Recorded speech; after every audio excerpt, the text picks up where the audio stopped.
This is a love story. It begins with a photograph and it ends at the bottom of the sea. In 1968, in Tahiti, a young New Zealand sailor took a photograph of a Tahitian beauty queen. Her name was Rose-Noëlle. They wrote letters for years across oceans. She was going to come and visit him. And then one of his letters came back with a single word stamped across the front of it. Décédé, deceased. She had been killed when Pan Am Flight 816 went down into the lagoon of Papeete, moments after takeoff in July 1973. So he did the only thing he could think of. The boat that he had been building by hand for years, he gave her name. And for the next 16 years, until that hull finally touched the water, he kept building. In June of 1989, that boat with 4 people aboard flipped upside down in the Southern Ocean. What happened next is one of the greatest survival stories the sea has ever kept. 119 days adrift. 4 men given up for dead, listed as drowned, mourned by their families, and buried by a country that greeted their survival by calling them liars. And here's the strangest part. That boat, that upturned yacht that kept them alive for 4 months, that fed them and carried them against every charted current known at the time, was named after a woman who had already been dead for 16 years. And almost nobody believed a word of it.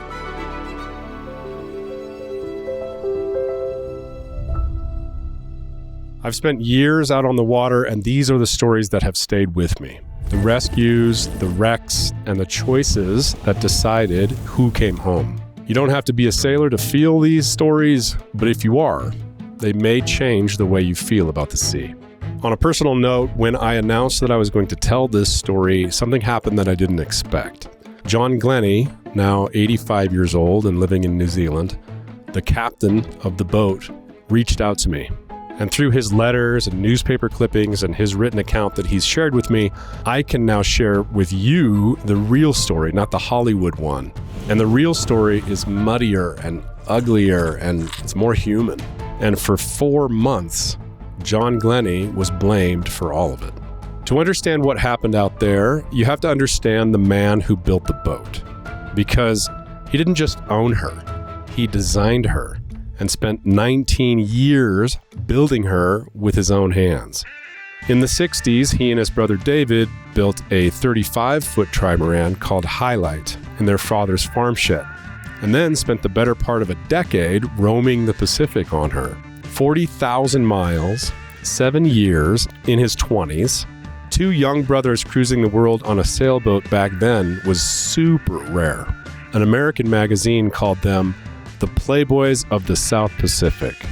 This was back when multi-hulls were the outcasts of the sailing world, unproven, untrusted, and occasionally deadly. And John had seen exactly how deadly.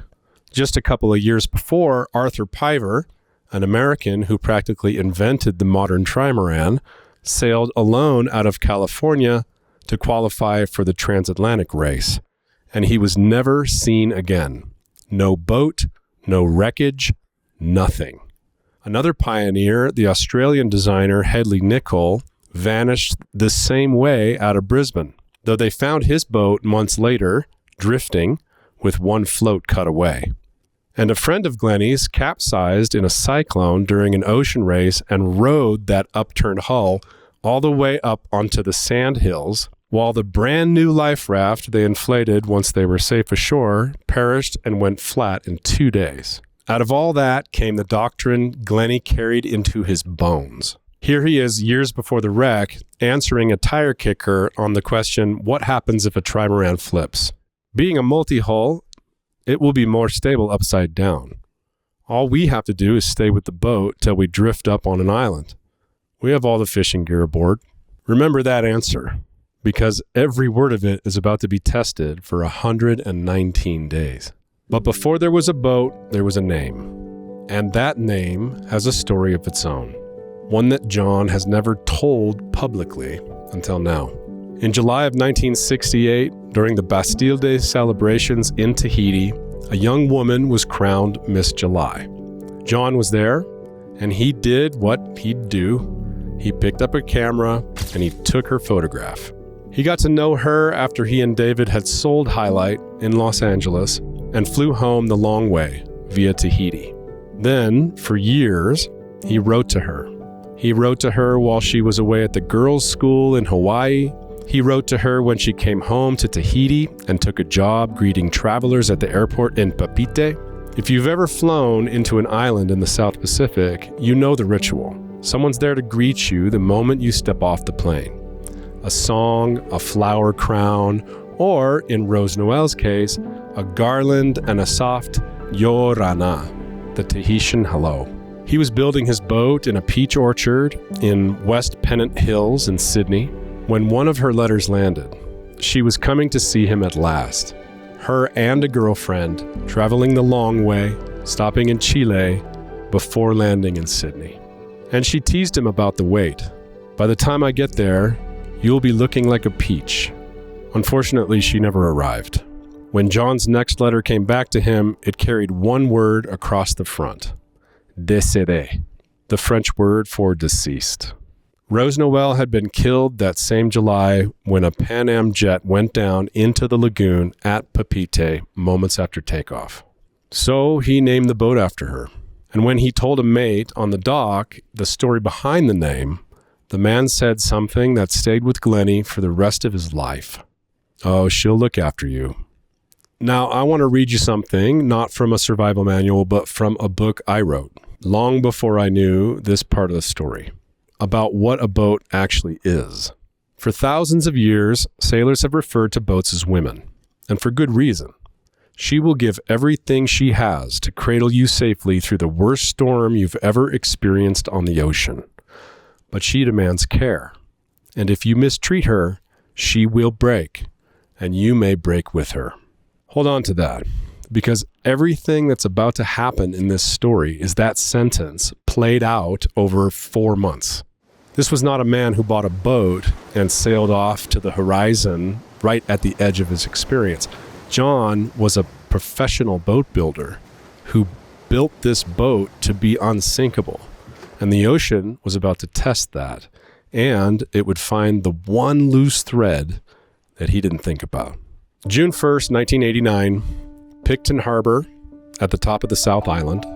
Rose-Noëlle slips her lines bound for Tonga, a 3-week passage to the tropics, the first leg of a Pacific cruise.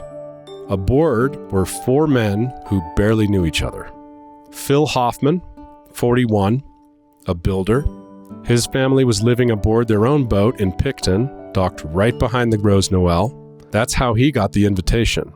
He'd had a triple bypass surgery 3 years earlier, and he'd never been outside New Zealand.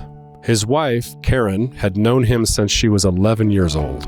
Rick Hellriegel, 31, the youngest, the fittest, and the most practical man aboard. He was married, sharp, and decisive. He's the one who talked his best mate into coming. And that best mate was Jim Nalepka, 38, an American from Minnesota, the cook at the Outward Bound School across the bay, a man from the land of 10,000 lakes who had never once been sailing. 3 days out, the barometer started to fall. If you're not a sailor, that is the most ominous sentence I can say. A falling barometer means the air pressure is dropping. A low-pressure system is moving in. The faster that barometer falls, the harder the wind is going to blow. And the wind is what builds the waves. The stronger the wind, the more distance it has unbroken across the water to blow, the bigger the waves are going to be. A shallow low is a rainy afternoon. A deep one, in the wrong stretch of ocean, is a killer. And Rose-Noëlle was now 3 days into the roaring 40s, where the deepest, meanest pressure systems on the planet live. So when John Glennie saw that barometer dropping, he knew what was coming.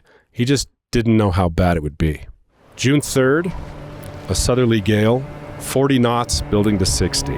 Glennie reefs the sails and does what any experienced multi-hull sailor does. He turns to run with the wind, and he tosses a drogue out the stern to slow the boat down. Literally textbook.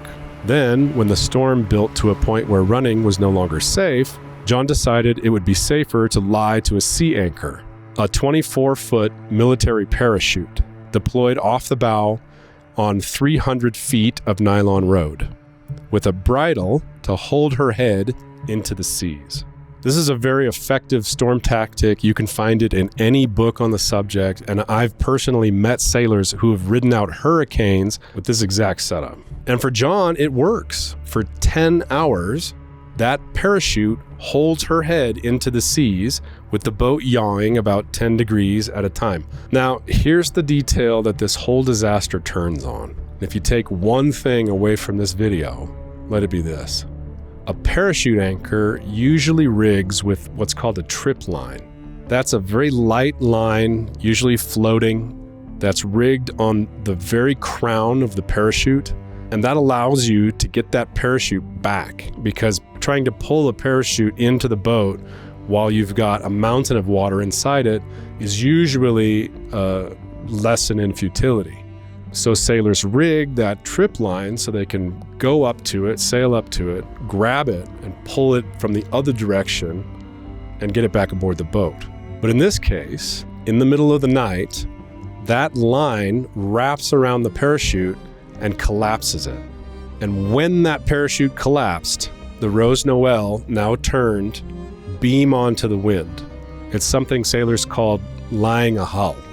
And it's one of the most dangerous places for any sailboat, but especially a multi-hull sailboat, because they're so light and they're not in the water, they're more riding on top of it. So the parachute didn't fail, the convenience feature to get it back aboard the boat is what failed. In Glennie's own words from years later, and I quote, "Next time I won't use a trip line." Toward the morning, the wind began to ease. And here's what your gut tells you when that happens. The storm is passing. Relief is ahead. Your gut is wrong. Because the wind was never the thing that was going to hurt them. The wind was actually the thing that was keeping the seas disciplined. A strong wind combs the ocean into ranks, every wave marching the same direction. Take that away, and the sea forgets its manners. Swells that had been running in from more than one direction are suddenly free to cross. And where two of them meet, they stack. One crest climbs onto another crest and doubles into a single steep wall, breaking at the top. Sailors call this a cross sea, and it's one of the most dangerous things that can happen in the open ocean, because it doesn't come at you from one direction you can steer into or away from. It comes at you from every direction at once. That is what was waiting for the Rose-Noëlle. About 6 a.m. on June 4th, John Glennie heard a sound that he had only heard once before in his life. 20 years earlier, deep in the Southern Ocean, when a wall of water cracked afloat on Highlight and nearly killed him and his brother. It was preceded by a similar sounding roar, like a railway locomotive heading for us. He estimated it at 60 feet. It picked up the 6.5-ton trimaran and rolled her like a toy. Down below, chaos. Phil was trapped in his bunk and kicked the companionway doors out to escape. Jim Dry's observation years later was, John held it against him for 4 months, and somewhere in the first seconds, Glennie had one thought, "Oh, my beautiful boat." And then, in his words, he knew there was work to do. 19 years of building, 4 days of sailing, and now she was upside down in the roaring 40s in the dead of winter with the entire Southern Ocean between her and Chile. But remember the doctrine. A trimaran has no lead keel dragging her to the bottom. Upside down, she's more stable, not less. The boat that John Glennie built to be his own life raft had just begun the longest life raft duty in modern sailing history. Do the inventory with me. The fresh water, all 140 liters of it, was now draining out into the open ocean through the tank vents, and there was nothing they could do about it. And John Glennie knew that. The flares, gone. The EPIRB, Rick, the practical one, had sealed it in a waterproof bag the night before. They cut a hole in the bow, mounted it, switched it on, and watched that little red light flash. Now, I need to stop here and explain a little bit about modern EPIRBs. If you own a boat today, stop and just appreciate what that EPIRB does for you. Set it off anywhere on Earth, and within minutes, a 406 megahertz signal contacts a satellite and has your position to within 100 meters, along with a digital ID that tells rescuers exactly which vessel it is and exactly who to call. Open ocean, polar ice, the middle of nowhere, it doesn't matter. They will find you. On the other hand, the Rose-Noëlle's beacon did none of that. In 1989, hers was the old kind, a 121.5 megahertz signal with no ID, no position. It didn't say who they were or where they were. It just screamed on one frequency that could only be heard in two ways, either by a ship or by aircraft close enough to physically catch that signal, maybe 100 miles, line of sight, or by a satellite passing overhead in the exact moment where that EPIRB signal could see the satellite and a ground-based station to relay the signal. And this is the death sentence, because New Zealand at that time had no ground station. And they were drifting through one of the emptiest stretches of ocean on the planet. There was only one flight per week from New Zealand to South America. And that little red light did its duty. It flashed and flashed for about 10 days into a sky with nobody in it. And then the battery died. And with it, Jim wrote, their single biggest chance of ever being found. Just think about how that feels to a crew on an upside-down boat in the middle of the ocean. It had to be a horrible day. Worse, and they didn't even know this, the world had already given up on them. Garbled radio messages, relayed from another vessel, placed the Rose-Noëlle 600 miles away near the Kermadec Islands. And Air Force Orion searched the wrong ocean for 2 days and went home. The Water Safety Council's bulletin listed all 4 men as drowned. This was right around the time that red light would have stopped blinking. Their world was now the aft cabin of an upside-down boat. They built a platform just above the water from drawers, cupboard doors, and life jackets with a foam mattress on top, 54 inches wide, 18 inches of headroom, 4 grown men packed like spoons, turning over in unison. This was bedroom, galley, living room. When they caught a fish, they landed it on that bed and they butchered it right there where they slept. During the storms, and there were 17 to 20 gales reported that winter, they lay in there for 4 to 5 days at a stretch. For the first 40 days, they survived on a daily water ration that was 3 ounces of 7-Up or Coca-Cola per man. Glennie's words from his first night ashore were, "It was enough to fill a small spice jar." Granny Smith apples, which thank God floated, and muesli kept them alive for the first 50 days. The kiwi fruit lasted about 100 days. In the middle stretch, the ration got down to 2 teaspoons of cold, uncooked rice a day. We all dived for every grain of rice that fell from that spoon. On day 40, within an hour of Glennie finishing a rain catchment system made from a spinnaker pole, split plastic conduit, and a bucket, it started to rain. Sit with that timing. After 40 days of thirst, within an hour of finishing the rain catchment system, the sky opens up and it starts to rain on them. Glennie took that as a sign. You may take that as weather, but the 4 men drinking their fill after 40 days of thirst probably didn't care one way or the other. And then the sea did something extraordinary. The hull's topsides, never painted with anti-fouling, never meant to be underwater, began to grow. Goose barnacles, mussels, a skin of life. Rose-Noëlle was becoming, in Glennie's phrase, a floating reef. And reefs attract fish. Yellowtail kingfish came to graze on her. The crew made a gaff out of a sail batten and a fishhook. A full-size grouper, a hapuka, as it's known in that part of the world, swam into the flooded cabin with them. With fish comes seabirds, and they caught a few of those as well. On calm days, they got a fire going, and here the story turns almost domestic because Jim Nalepka was a cook, and John had all the spices you'll ever need for a 100-day adventure. Raw fish cured in vinegar with lemon pepper, pan bread from flour and yeast, and on day 100, because Glennie had planned the menu 50 days in advance, they had a feast. Burritos, baked beans, Glennie's own homegrown dried chili, and hand-rolled corn chips. Day 100, presumed dead, upside down on a trimaran, middle of the ocean, eating burritos.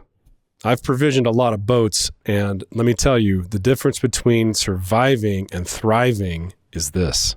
It's the spice locker. It's the cook. It's the man who plans the day 100 dinner on day 50, because that plan is a bet that you'll be alive to celebrate it. But don't let the burritos fool you. The cave was also a pressure cooker, because there were really two crews aboard that boat.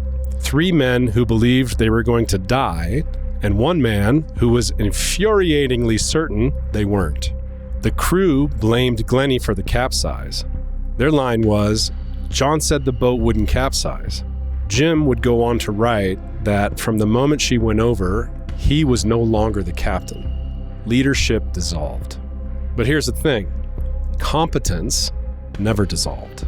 It was Glennie who dove over and over again into the flooded cabin below.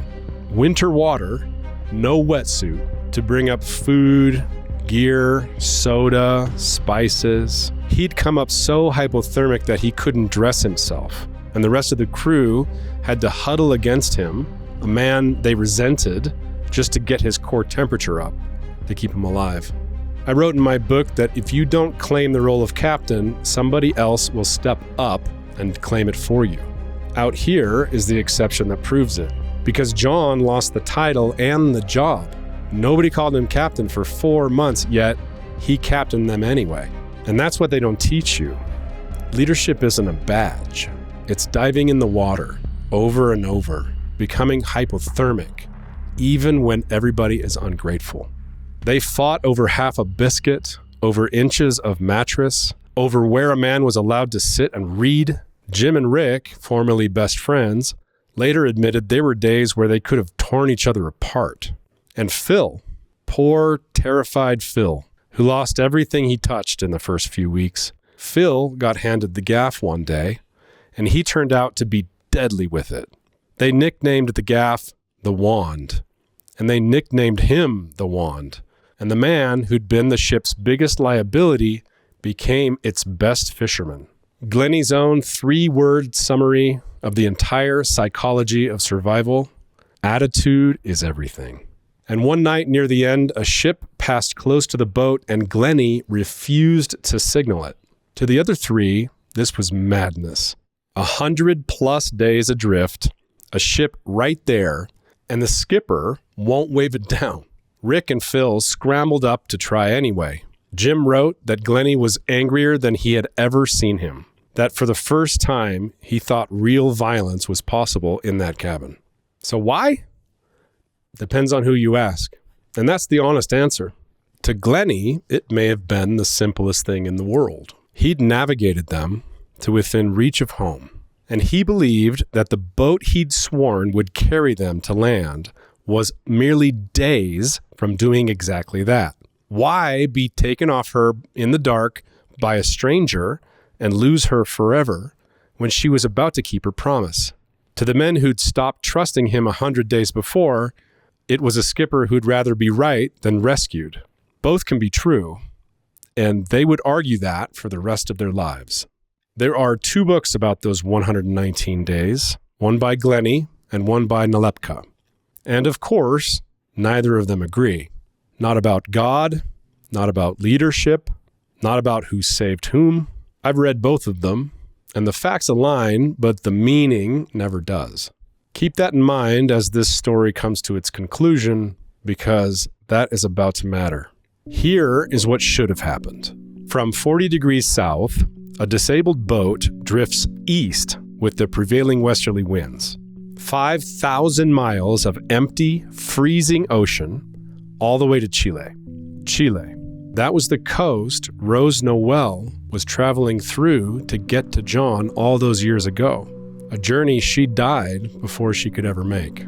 Every chart in existence told us that the boat would end up on the coast in Chile. And despite every current and wind on the planet, she just refused to go. Because the winter of 1989 broke that pattern. The winds turned, and the hull that should have gone to Patagonia wandered west, looped, doubled back, drew a figure 8 in the middle of the ocean, and drifted over 4 months towards the busiest sailing coast in New Zealand. Nobody aboard knew this, but one man aboard was working on the problem. With no charts he could trust, no instruments, nothing but his eyes. First was passing yachts. They were too far to signal, but Glennie tracked their courses with a hand-bearing compass. And then he asked himself, where would a boat on that heading be coming from and going to? Then, and this is one of my favorite pieces of seamanship from this entire story, he saw a plane. Sunday after Sunday, a plane on a north-south track. The third Sunday, it was low, still climbing. A climbing airliner is close to an airport. That gave him distance from Auckland, call it 80 miles. And the track gave him a line. Latitude and longitude worked out from a contrail. His answer put them right off Great Barrier Island. No GPS, no sextant work was possible from inside that hull. The man fixed his position using scheduled air traffic. When people ask me what is seamanship, it's not knots, it's not nomenclature, it's this. On day 116, Glennie wrote a line in his logbook. It's 116 days today. Is that enough? Can I go home now? 4 days later, the cliffs of Great Barrier Island came out of the murk. The sea drove the hull towards a coastline that is almost unbroken rock and put her ashore in 3-meter surf at Little Waterfall Bay, through what locals describe as essentially the only gap where a landing is survivable. The boat that had carried them for 4 months broke up on the rocks and died right there. Glennie's log, the whole handwritten record, bundled up with buoys and life jackets to float, was lost in the surf. 4 men climbed a cliff in the dark, in winter, on legs that had barely stood for months. They spent the night in the bush around a fire. Then the next day they found an empty holiday home above Trifena. They broke in, and then they did the most human thing imaginable, the thing that would nearly destroy them. They bathed. They shaved. They raided the wardrobe and the pantry and the wine cellar. They gorged themselves on grapefruit from the garden. They cooked a candlelit dinner. They said grace together one last time. And they slept in beds. And that night, before the world knew he was alive, John Glennie sat down in a stranger's house and wrote a letter to his friend, the journalist Pat Hanning, on, as he put it, technically stolen paper. It might be the most remarkable survival document I've ever read because it exists before the story got complicated. No press, no inquiry, no books, just a man, the first night after, with his mind still out on the water. I've lost everything except what matters most, and I'm extremely lucky to be alive. There's so much to tell you, I don't know where to start. But I'm looking forward to bacon and eggs for breakfast and to the rest of my life. The next day, they reached the neighbors. The phone rang. A local man named Peter Speck answered it, and Constable Shane Godney, the island's entire police force, drove 4 dead men into the living world in the back of his truck. And the world took one look at these 4 gentlemen, clean, shaven, fed, smiling, and called them liars. The case against them looked genuinely damning. Radio messages received after the Capsize date, placing the boat near the Kermetics, a drift that contradicted every current chart in print, 4 months adrift near shipping lanes without a single sighting, and 4 survivors who looked like they came back from a spa weekend. The rumors said drug run. British publishers would later refuse Glennie's book outright. They called it a hoax. The Minister of Transport ordered a formal inquiry. And here's where the story gets really interesting because it turns into a courtroom drama and the star witness is a barnacle. Captain Mel Bowen of the Maritime Transport Division went to Great Barrier and dived the wreck himself. He came up with Glennie's bicycle, a chef-size walk, and something better than anything: the hull's topsides, the part of the boat that rides above the water.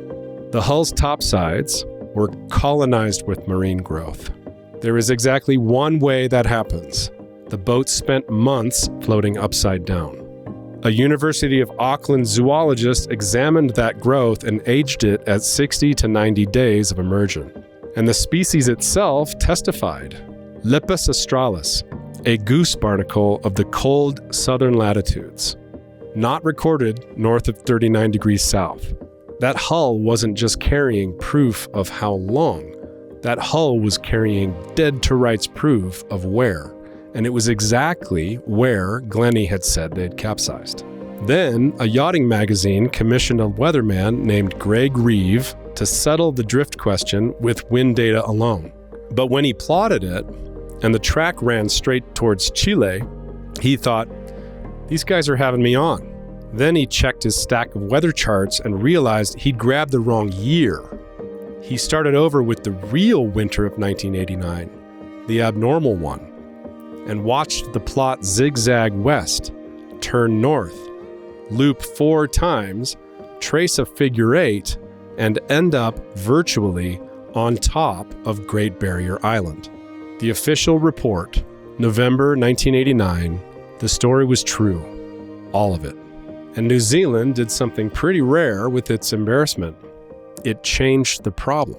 The inquiry in this story became the case for a ground station to be installed in New Zealand. They changed it so no EPIRB would ever blink again into an empty sky. Parliament was told in not so many words that that ground station would have picked this vessel up precisely. 4 men, drifting 4 months, presumed dead, were the catalyst that built the system that would have saved them. Every sailor pulled out of the water in that stretch of ocean for the rest of time owes a little bit to that upturned trimaran. The 4 men who shared a 54-inch mattress for 119 days walked ashore and essentially never spoke again. Rick Hellrigal, the strong one, the practical one, was found to have a brain tumor. Jim helped nurse him until he died, barely 2 years after the sea let him go. Whatever the cave took from Jim, it also gave him something. The cook from Minnesota became a nurse and spent the rest of his working life doing professionally what he'd done in that cabin for a dying friend. Phil Hoffman, the wand, went home to Karen, wobbled, righted himself, had a 5th child, and lived another quarter century. He died in 2015. They played Rod Stewart's Sailing at his funeral. And John Glennie, he'd lost his boat, 19 years of his hands, $250,000 uninsured, his log, and very nearly his name. A friend heard him say it at the wreck and printed it. She had done what I wanted. She looked after me. I never even looked back at her. I am new. I have lost everything. Now I have nothing. I am free. Remember the man at the dock, 16 years before the wreck? Oh, she'll look after you. She did. She kept every promise her builder made on her behalf. She stayed afloat. She stayed stable. She fed them off her own hull. And she found the one gap in 100 miles of cliffs to put them ashore. She gave everything she had to cradle those 4 men through the worst storm of their lives. And when it was done, she broke up on the rocks and let them go. I've thought a lot about that name. A boat named for a beauty queen who died in a lagoon on the other side of the world 16 years before 4 strangers ever climbed aboard her. A woman John loved enough to spend 19 years building her a floating monument. And I don't think it's too much to say it. Whatever kept those 4 men alive out there, the barnacles, the rain, the boat that refused to go to Chile and turned for home instead, it sailed under the name of a long-lost love. Call it weather, call it a sign. 4 men came home inside it, either way. At the start of this story, I told you that John Glennie reached out to me, and here's the part I couldn't have scripted. He didn't just send me a few emails. He sent me everything. His obituary, his unpublished memoir, the letter from that first night on the beach, and the whole story of Rose-Noëlle. Most of what you heard tonight, in his words, has never been published anywhere. And the last chapter of his story may be the best one. A few years ago, at 76, John got married on a beach in Kauai.